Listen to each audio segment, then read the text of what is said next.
Iraq, यहां पर भयंकर तनाव है अभी, क्योंकि अगर इन्होंने दमिश्क पर कब्जा कर लिया फिर इराक में क्या होगा, क्योंकि इराक खुलकर समर्थन कर रहा था ईरान के थ्रू इनका। आपको बताना चाहूंगा, इराक वो पहली कंट्री है जिसको ईरान ने इजराइल पर अटैक करने से पहले इंफॉर्म किया था और इराक ने अमेरिका को बता दिया था। ये मैं आपको एक फैक्ट बताऊंगा। लेकिन इस वक्त की बड़ी खबर, इराक का हाल। ब्रेक करिए, इराक की दूतावास की अपने नागरिकों से अपील, ब्रेक करिए जरा। सीरिया छोड़ने वाले नागरिकों का रजिस्ट्रेशन शुरू कर दिया गया है। बड़ी खबर, जल्द से जल्द लोगों को सीरिया से भेजने की कोशिश। दमिश्क में इराकी दूतावास का फैसला, सीरिया में विद्रोही गुटों का बढ़ता खौफ। बड़ी खबर, इस सब के बीच में फ्लोर ब्रेकिंग आज की बड़ी खबर सिन्हा सर के पास में आ रहा हूं। यहां पर सीरियाई विद्रोहियों के साथ खुलकर आया तुर्की। ब्रेक करिए जरा, सीरिया पर तुर्की के राष्ट्रपति एर्दोगान की बड़ी धमकी। ब्रेक करिए जरा, दमिश्क पर कब्जे के लिए बढ़ रहे हैं विद्रोही।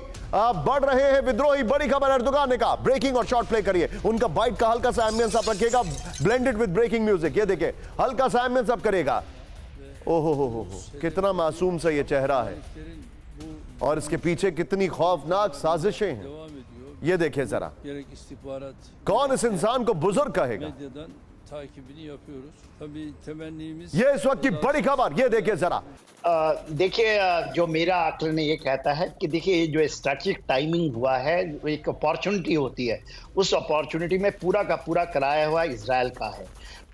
जो दमास्कस है वो पहले दिन से यदि आप जाएं अक्टूबर 7 के बाद पहली बार जब इजराइल ने वहाँ पर ये किया था, और 1 अप्रैल को जो IRGC के हेडक्वार्टर में और जो ईरान का वहाँ पर एम्बेसी है उस पर अटैक किया था।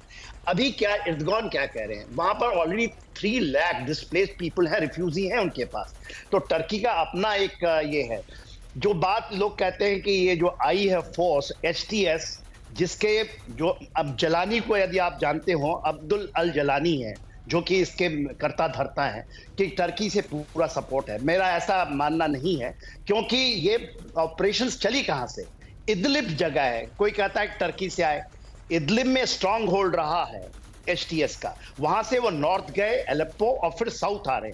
हमास में क्या हुआ था, जो हमास, उसको समझना पड़ेगा। वो हमा में 40,000 लोग मारे गए थे, असद के फादर थे, उनका ब्रूटल किलिंग हुआ था। प्रिजन में लोग हैं। जो ये फोर्सेस नीचे आ रही हैं, उनको वहां के लोगों का सपोर्ट है। बात ये है, आपने एक बहुत बड़ी बात बताई, जो SDF की बात की है। SDF जो कुर्दिश फोर्सेस हैं, जो ईस्टर्न एरिया है एफ्रोटस रिवर के ऊपर में, देरा अल जोर, वहां पर 7th लार्जेस्ट सिटी है, वो दमास्कस की तरफ आएंगे। ये दोनों फोर्सेस हैं। तो देखिए, गेम ओवर नहीं हुआ है। रशिया कहीं नहीं जाने वाला है टाटस को छोड़ करके। ये कहना कि ये स्वीपिंग स्टेटमेंट हो सकता है। हाँ, सबसे बड़ा चीज जो क्या है, होम्स, जो बात कर रहे थे सुमित, होम से हिजबुल्लाह की सप्लाई होती थी बैका वैली में। वो कब्जा होने के बाद पूरा हिजबुल्लाह, क्योंकि हिजबुल्लाह ने संभाल रखा था 2016 से लेकर के 2020, और रशिया और टर्की मिल करके इनको समझौता किया था, सीज फायर कराया था। आज सीज फायर टूट गया है। 2,80,000 रिफ्यूजी ऑलरेडी होम्स हमा से टर्की की तरफ जा रहे हैं। वो 15 लाख होंगे।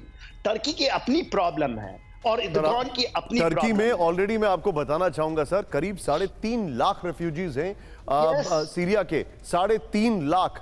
और ये इकलौता ऐसा मुल्क है दुनिया का जिसके रेफ्यूजीज की संख्या उसके सिटीजन जो मुल्क में है उससे कहीं गुना ज्यादा है। लेकिन एक बड़ी खबर मैं आपको बता रहा हूं सर, सीधे आइए। अभी तक आपने क्या देखा? अभी तक आपने इराक देखा, यहां पर मैप में कट गया है, आपने गोलान हाइट्स देखा, लेकिन यहां पर है जॉर्डन। एम आई राइट सुमित? यहीं पर है जॉर्डन। जॉर्डन से बड़ी खबर आ रही है, सीधे ब्रेक करिए। सीरियन जॉर्डन बॉर्डर के सभी क्रॉसिंग बंद कर दिए गए। शॉर्ट्स के साथ जॉर्डन ने अपने सभी बॉर्डर क्रॉसिंग बंद किए गए। सीरिया जॉर्डन के बीच सभी रास्ते बंद। बड़ी खबर, बॉर्डर के पास विद्रोहियों के कब्जे के बाद अलर्ट पर जॉर्डन। नसीब सीमा क्रॉसिंग पर विद्रोहियों का कब्जा। ये देखिए कितने सारे स्टेट्स खत्म हो रहे हैं यहां पर। मैं चाहूंगा अगली ब्रेकिंग बगल में लीजिएगा, ब्रेकिंग और शॉट। ये देखिए, आप देखिए, एक सीरिया डिस्टर्ब हो रहा है, उसके साथ इराक डिस्टर्ब हो रहा है, जॉर्डन डिस्टर्ब हो रहा है, इजराइल तो खैर ऑलरेडी डिस्टर्ब है और वही डिस्टर्ब कर भी रहा है। और टर्की, यकीन मानिए टर्की आराम से नहीं बैठ सकता है, क्योंकि वहां पर इन्फ्लेशन रेट 100-200% के आसपास चलता है और वहां पर यह सब स्पिल ओवर होगा। कैसे? बड़ी खबर यहीं पर दिखाइए, ब्रेकिंग और शॉट। सीरिया में विद्रोहियों के कोहराम से अलर्ट पर जॉर्डन, ब्रेक करिए। हाई अलर्ट पर रॉयल जॉर्डियन आर्मी। बड़ी खबर, सीरिया जॉर्डन के बीच दारा इलाके पर विद्रोहियों का कब्जा हो गया। बड़ी खबर मैं दिखा रहा हूं। इस सब के बीच में आज की बड़ी खबर, फ्लोर ब्रेकिंग, सीरिया से ईरान का मिशन इवैक्यूएशन। ब्रेक करिए जरा, आइए जरा। सीरिया से सीनियर मिलिट्री लीडर को निकाला बाहर। यह देखिए जरा, आईआरजीसी कुछ फोर्सेस के कमांडरों का इवैक्यूएशन। सीरिया से लेबनान और इराक में ली शरण। ईरानी अधिकारियों के हवाले से न्यूयॉर्क टाइम्स की रिपोर्ट। बड़ी खबर सीधा आईएस के फ्लोर पर, जो जानकारी मैं दिखा रहा हूं। इसके बाद ईरान की दो और बड़ी खबरें हैं जिस पर मैं टेक लूंगा यहां पर सिना सर से। लेकिन सीरिया में ईरान का इवैक्यूएशन, बड़ी खबर यह देखिए। सीरिया में अपने सीनियर मिलिट्री लीडर को निकाल रहा है ईरान।